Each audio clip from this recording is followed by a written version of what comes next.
Em 2021, um estudo britânico descobriu que entre 1998 e 2018 houve um aumento de 787% nos diagnósticos de autismo.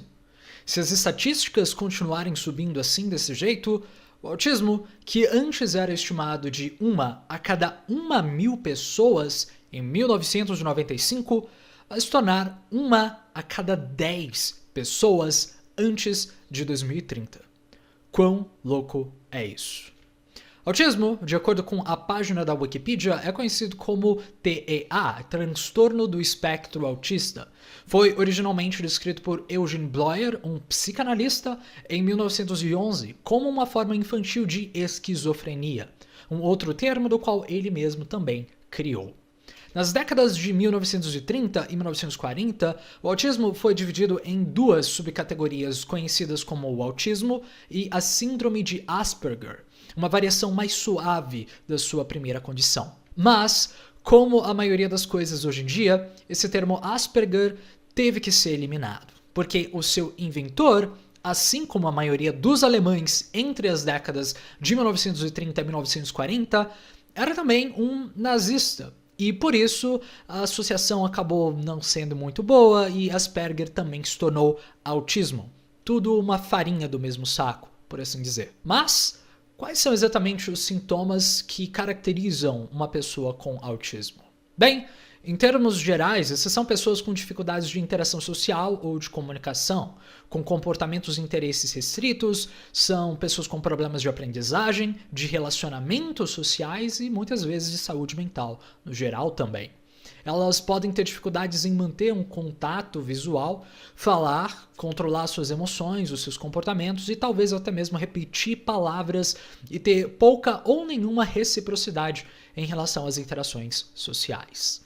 Assim como a maioria dos homens entre 1 e 100 anos de idade. Mas enfim. Aliás, a propósito, 3 a cada 4 pessoas diagnosticadas com autismo parecem também ser do sexo masculino, que é bastante relacionado com a hipótese de variabilidade, que significa que não importa qual seja a medida bioestatística que você esteja tendo, homens sempre vão estar, ou quase sempre vão estar, nos extremos da população geral. Mas o problema aqui não são os problemas descritos, mas sim o aumento aparente na rotulação de pessoas com autismo ou como autistas. O que não é um problema apenas aqui no Brasil, mas é um problema no mundo inteiro. Especialmente o que esses gráficos que eu acabei de encontrar no Google Imagens acabam mostrando também. Então você pode perguntar, bem, de onde vem o autismo então? Se tantas pessoas estão desenvolvendo isso, o que poderia ser? Pode ser vacinas? Um novo tipo de mutação como os X-Men? Então, alguma coisa genética? Epigenética? Um distúrbio cerebral? E a resposta é que ninguém realmente sabe. Não existe um consenso sobre de onde vem o autismo. Se você mora nos Estados Unidos e você disser que a causa é alienígenas, talvez você possa estar certo, afinal é nesse país que eles mais gostam de aparecer também, aparentemente. Mas voltando ao assunto, o problema é que autismo tem muitas hipóteses. Por exemplo, alguns pesquisadores, como Giacomo Rizzolatti, descobriu a existência dos neurônios espelho, que é um conjunto de neurônios no cérebro que são responsáveis por repetir e espelhar os comportamentos de outras pessoas, seja de um macaco para outro macaco ou de um humano para outros seres humanos. E nisso, foi levantada a hipótese de que a falta desses neurônios espelhos ou o disparo, a ativação sináptica deles estaria relacionada com o autismo. Mas duas outras pesquisas de 2010 e 2022 não apoiam essa conexão. Com o primeiro estudo, na verdade até concluindo que nosso estudo desafia claramente a teoria do espelho como uma causa do autismo. O funcionamento do sistema de neurônios espelho pode ser preservado em indivíduos com TEA até certo ponto. A supressão MU sobre o córtex sensório-motor foi significativamente afetado pelas condições experimentais. Isso é, o ambiente em que esses cientistas montaram o teste foi muito mais significativo para a supressão da atividade cerebral do que uma causa natural e biológica. Ou seja, o lugar, a forma que o experimento estava sendo conduzido teve muito mais correlação com a supressão e desativação desses neurônios espelhos do que uma causa própria, interna desses indivíduos. Que nos leva a diversos tipos de teorias. Então, será que ao invés dessas pessoas terem uma causa biológica e genética para o autismo, o quanto será que o ambiente, a forma que elas foram criadas, a socialização que elas tiveram ou que não tiveram, tem influência, então, para elas acabarem tendo esses diagnósticos. Mas antes de adentrar nessas causas, eu acho que é interessante ver um pouco mais de outras correlações do autismo. Por exemplo, com o QI. Com um estudo dizendo que de 10 a 33% dos adultos com TEA não usam mais do que palavras e frases simples de uma criança de 2 a 3 anos de idade. O que é, de certa forma, a maior característica e razão para receber um diagnóstico de autismo. Você tem problemas de socialização. Mas, se você tem pontuações baixas em inteligência e não é capaz de entender o que as pessoas dizem por causa de um componente genético, afinal, a inteligência é altamente hereditária, assim como o autismo é associado a alta herdabilidade, poderia ser que os seus problemas sociais não sejam assim tão sociais? Ou seja, o quanto dessas dificuldades de comunicação acabam não sendo justamente ou apenas por causa da socialização que você teve ou por causa de um problema social realmente, mas sim que por causa de um componente biológico, nesse caso o da inteligência, você não é só incapaz ou tem uma dificuldade de interpretar, de ter esse input de palavras e de entender a conexão entre elas, mas também de produzir linguagem, de colocar para fora esses termos, essas terminologias, essas conexões que vêm da sua própria cabeça. Ou seja, devido a níveis mais baixos de QI e de inteligência, você se torna incapaz ou tem essas extremas dificuldades de interpretar e de produzir linguagem. Você é biologicamente e geneticamente restrito por causa disso. E antes que você comece a escrever nos comentários que QI não importa, eu recomendo muito que você veja esse vídeo do Jonathan Haidt, que diz sobre o quanto tanto a direita quanto a esquerda, em questões políticas, tendem a ignorar a ciência. E uma das coisas que muitas pessoas especialmente a esquerda, tendem a fazer é excluir a assertividade de testes de QI e de que a inteligência existe da forma psicométrica. Isso é científico, isso é realmente uma coisa que por muitas vezes determina as pessoas e as suas vidas também. Talvez baixos níveis de inteligência afetando muito mais do que pessoas que têm altíssimos níveis de inteligência. E que, afinal, se você começa a fazer essas distinções, é óbvio que você vai começar a excluir pessoas. E se você tiver uma orientação um pouco mais de esquerda, essa exclusão social é certamente uma coisa que você não gosta. Mas não significa que ela não exista. E o ponto que eu quero chegar nisso tudo é muito específico, que é dizer o quanto existe uma incongruência em pessoas que dizem ter alto QI e também dizem ter autismo.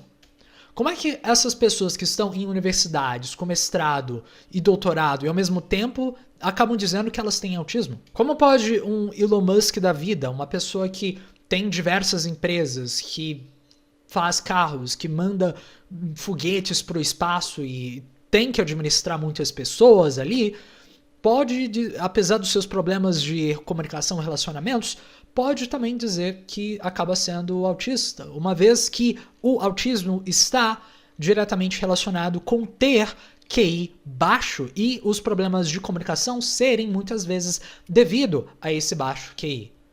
Você vê como não faz muito sentido? Mas bem, no entanto, é isso que essas pessoas, ou que muitas pessoas acabam dizendo que elas têm. Mas mais especificamente, é o que muitos dos psiquiatras e profissionais de saúde mental acabam dizendo que os seus pacientes têm. Porque muitas dessas pessoas, esses profissionais, assim, por assim dizer, acabam se focando muito mais na expressão do que é considerado autismo do que nas causas do autismo em si. Porque como é que você poderia dizer que uma pessoa que tem dificuldades de socializar, que tem dificuldades de comunicar para outras pessoas por causa de um componente biológico e genético, acaba sendo o mesmo que uma pessoa que tem essas dificuldades porque ela simplesmente não aprendeu ou não foi condicionada, por assim dizer, a fazer isso? Como é que você pode colocar tudo isso de novo como uma farinha do mesmo saco? Para mim, não faz o menor sentido. Mas o que eu quero dizer aqui é sobre essa possibilidade de diagnosticar autismo mais pelas suas causas do que pela sua expressão. Que no caso aqui poderia ser tanto, primeiro, por uma questão biológica e genética, que pode ser por esses motivos de QI, como a gente já viu, ou até mesmo da segunda hipótese, que seria por uma causa social e ambiental. Por exemplo, de pessoas que não são socializadas durante a sua infância e que podem acabar apresentando problemas de socialização ao longo da vida, que é uma coisa muito bem conhecida na ciência. Afinal, ter habilidades sociais, acredite ou não, depende da socialização. E muitos pais, adultos, psiquiatras e profissionais de saúde mental parecem se esquecer disso. Afinal, como é que você vai se desenvolver socialmente se você passou os 4 primeiros anos da sua vida na sua casa, falando com ninguém além da sua mãe? Ter problemas de comunicação não é um resultado disso.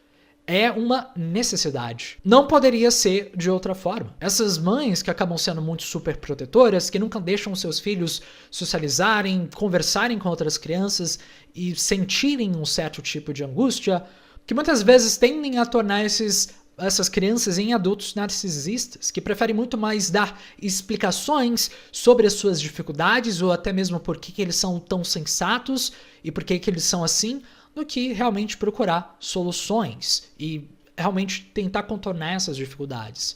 São aquelas pessoas que tendem a usar fones de ouvidos e tapar suas orelhas de ruídos e de outras pessoas. Não porque o ruído e as vozes de outras pessoas acabam sendo desagradáveis para eles, mas por causa dessa falta de repertório que eles acabam associando a um desconforto, de não ter habilidades sociais adequadas, porque eles não desenvolveram essa socialização. Pessoas que acabam reforçando esses comportamentos de evitar a socialização e, portanto, nunca precisam ter de ouvir, literalmente, as coisas que eles discordam. Ou até mesmo, nesse caso, que os pais deles discordavam. Eles podem, então, viver nesse mundo imaginário, nesse mundo narcísico, que é muito pessoal e apenas deles, que é, na verdade, uma das ideias do Sigmund Freud sobre o autismo, no seu texto sobre narcisismo, em que ele faz uma comparação entre o termo do Bloyer e o que o Freud chama de narcisismo. A criança terá mais tempo do que seus pais. Ela não estará sujeita às necessidades de que eles reconheceram como primordiais na vida. Doença, morte, renúncia ao prazer, restrições à sua própria vontade não a tocarão. As leis da natureza e da sociedade serão revogadas em seu favor. Ela será mais uma vez o centro e o cerne da criação. Sua Majestade, o bebê. Como uma vez nós imaginamos. A criança realiza aqueles sonhos desejosos dos pais que eles nunca realizaram. O menino vai se tornar um grande homem e um herói no lugar do seu pai. E a menina vai se casar com um príncipe encantado, como uma compensação tardia pela sua mãe. No ponto mais delicado do sistema narcisista, a imortalidade do ego, que é tão duramente pressionada pela realidade, a segurança é alcançada ao refugiar na criança. O amor parental, que é tão comovente e no fundo tão infantil, nada mais é do que o narcisismo dos pais nascido de novo. Afinal, se você é pai ou mãe, você tem um filho, e esse filho, ou até mesmo uma filha, deu errado, o que isso diz sobre você, como pai, como mãe, ou apenas como um ser humano? Senão que você, figurativamente ou até mesmo literalmente, também deu errado? O que eu quero dizer aqui é que lidar com pessoas certamente não é fácil. mas evitar assumir a sua responsabilidade pela sua vida e pelos seus relacionamentos sociais, certamente não é melhor. Como o próprio Freud coloca, às vezes uma pessoa precisa ser castrada dessa relação parental para que ela possa ser um indivíduo, para que ela possa ser ela mesma.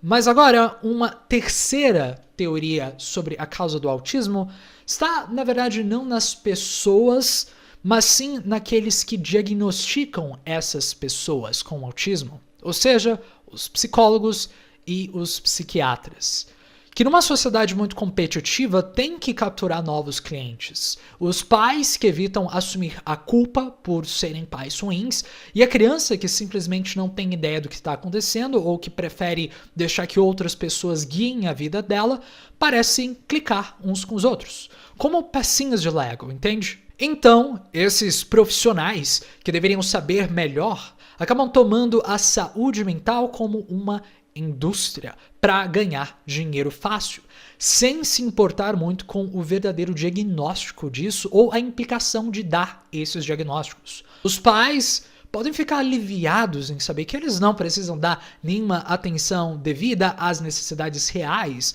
da criança, ou seja, de precisar sair de casa, de começar a fazer amigos por si mesmos e de serem seus próprios indivíduos. Afinal, se essa criança nunca toma responsabilidade pela própria vida, o pai ou a mãe também pode continuar nessa zona de conforto e de não fazer aquelas coisas que eles mesmos gostariam de fazer, e ao invés disso continuar projetando nos filhos deles. E a criança, nesse caso, acaba seguindo o mesmo padrão, de nunca precisar tomar responsabilidade para sair de casa ou de se tornar um adulto. Se for uma menina, agora ela tem uma desculpa pela qual os meninos não dão em cima dela. E se for um menino, agora ele tem uma desculpa para não treinar o seu corpo, para não conseguir um emprego, ou até mesmo para dar em cima dessas meninas de uma forma adequada.